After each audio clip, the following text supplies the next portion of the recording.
Alright then, so hopefully now you're pretty comfortable with creating objects and knowing what objects are, because they're a big part of the JavaScript language.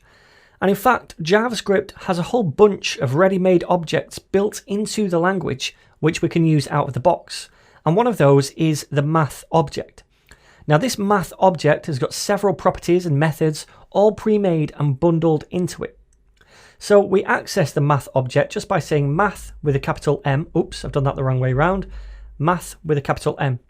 So let me just log this object to the console like that and save it. And over here we can see this math object, and we can see all of these different properties and all of these different methods attached to the math object that we can use. So for example, if I come to the next line, I'm going to say console.log math.py, and pi is in capital letters. Now pi is a mathematical constant, 3.14, and we can access it this way, but it's going to give us a longer version of that number with all of these different decimals, so it's more accurate. So that's one number we can use off the math object. We'll do another, console.log, then math.e, and this is Euler's number, another mathematical constant, and we can see that right here as well.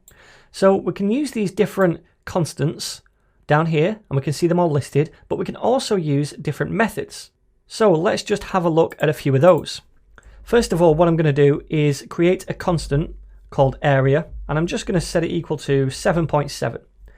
Now underneath, I'm going to say console.log, then I'm going to use the math object, and I'm going to use a method called round, and take in the area as a parameter. So what round does is round the number to the nearest integer.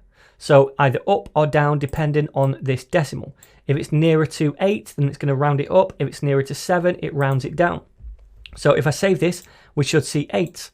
Now if I change this to 7.2, we should see 7 because it rounds it down. Okay? So that's one function we can use. Let's do another. I'm just going to duplicate this, and I'm going to change this round method instead to floor.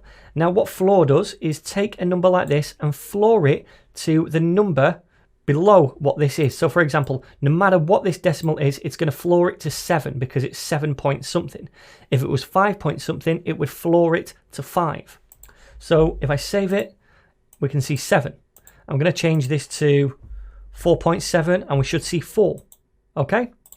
Okay, so that's the floor method. Let's do another. Going to duplicate that and change this now to ceil. And this does exactly the opposite of floor. It rounds it up. So regardless of what this is, it could be 7.1, it's going to round it up to 8 because ceiling references the top. So we could change this to something like 5.3 and it's going to round it to 6. Okay? So then let's do one more. I'm going to duplicate this again, and this time I'm going to use a method called trunc. So if I save this now and preview this, we can see that this is 5. So all it does is take away the decimal and leave the integer. Okay, so if we change this to 7.7 again, then we're going to see, oops, not 773, 7.7. We're going to see that this is now 7. All right then, so there's a few different methods we can use on the math object. Now I want to show you one use case of the math object that I use quite frequently, and that is to generate random numbers. So we have access to a method on the math object called random. So I'm going to create a constant called random and set it equal to math.random like this. Then I'm going to log that to the console. So console.log random. So if I save this, we can see over here we get this random number, and if I keep refreshing, it's going to change all the time because it's completely random. And that random number is always between 0 and 1. So it's a decimal number between 0 and 1. Now, what if we wanted a random number between, say, 1 and 100? Well, then we could do something like this. I'm going to say console.log, and I'm going to get math.round, taking the random constant that we have right here. So let's see what that is first of all.